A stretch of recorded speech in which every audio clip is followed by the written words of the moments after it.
If you haven't done anything wrong, you sit there and go, what do you need a preemptive pardon for? Since irony is dead, we're just going to show you a clip of Democrats, mostly MSNBC people, talking about preemptive pardons before yesterday. Have you ever heard of somebody getting a preemptive pardon who was innocent of all crime? Who's just an innocent person? Have you ever heard of that? Just somebody getting a blanket pardon and they're an innocent person? But no, it's the president's own family. It's people that have been covering up for the president in addition to his own family. Is there an innocent explanation for someone to seek preemptive pardons for family members? Would you do that if you knew you were innocent and just worried about outside forces? The answer to that is going to be no. If you haven't done anything wrong, you sit there and go, what do you need a preemptive pardon for? If he pardons people preemptively, he's essentially telling the public that these people have committed crimes. And we may not be aware of what they are, but the pardon is clear evidence that crimes have been committed. I imagine if he decides to issue these preemptive pardons, it will be cast in a way that he is protecting his family and protecting their reputations from, villainous exterior forces that are against him. First off, we should just take a deep breath and acknowledge the audacity of a president who's so clearly concerned about his own criminal culpability and that of his family members that pardons are a major obsession with him. The idea of a kind of prospective pardon, this sort of permanent federal get-out-of-jail-free card, that seems to be what we're talking about in the case of this, right, with Giuliani and his 3 eldest children who, as far as we know, have not been convicted of a crime. Maybe they've committed a lot, and they don't want to face action. I don't know. It's weird. I wouldn't ask for a pardon. I don't think I deserve one because I don't think I've done anything criminal. But, where does that come from, that concept that you can just kind of wave your magic pardon wand? We have Tish James. We have Xavier Becerra. Mimi Rocha is literally my DA in my town. There will be opportunities to prosecute these people regardless if they abuse the pardon power as they are thinking.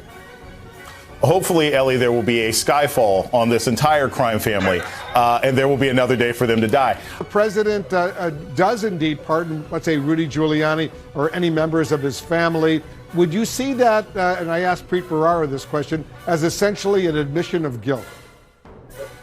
I certainly would view it that way. I think millions of Americans would view it that way. If there was no belief in criminality, why would he think a pardon was necessary?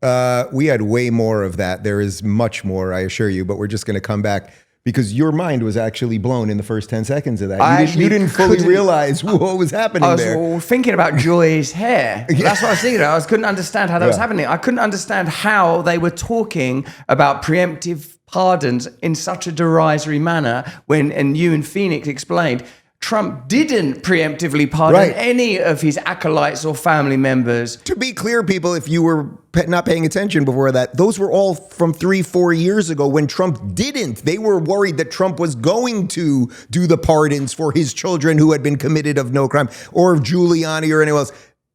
So when they were hypothetically contemplating that Trump might do it, they were outraged. It was, and now that Biden has actually done it, let's see how they react. That's just another way of measuring their objectivity. Because that's another thing that I've been trying to understand is why are they not excited about Tulsi? Why are they not excited about Bobby Kennedy, Jay Batcher? Like this new conglomeration of interests, and of course it indicates that they are malign.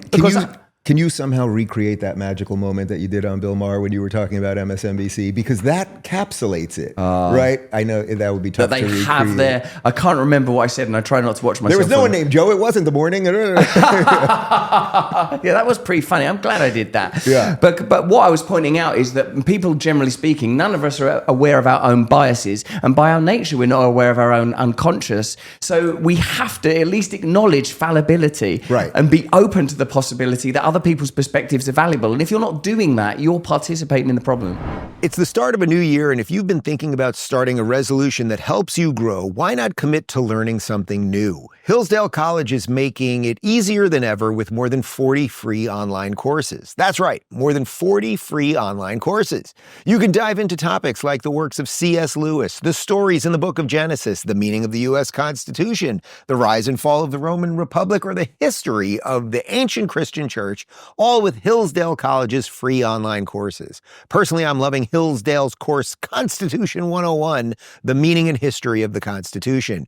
You'll learn about the political theory behind the American founding and how it's been challenged throughout history. You'll even hear directly from Hillsdale's president, Larry Arnn, and their top-notch faculty as they guide you through topics like the natural rights theory of the founding, the Declaration and Constitution, the Civil War crisis, the progressive rejection of the founding, and the nature and form of modern liberalism. The best part, the course is self-paced, so you can start anytime, anywhere. So what are you waiting for? Head right now over to hillsdale.edu/Dave to enroll. There's no cost and it's super easy to get started. That's hillsdale.edu/Dave to enroll for free. Make this year the year you learn something new. You won't regret it.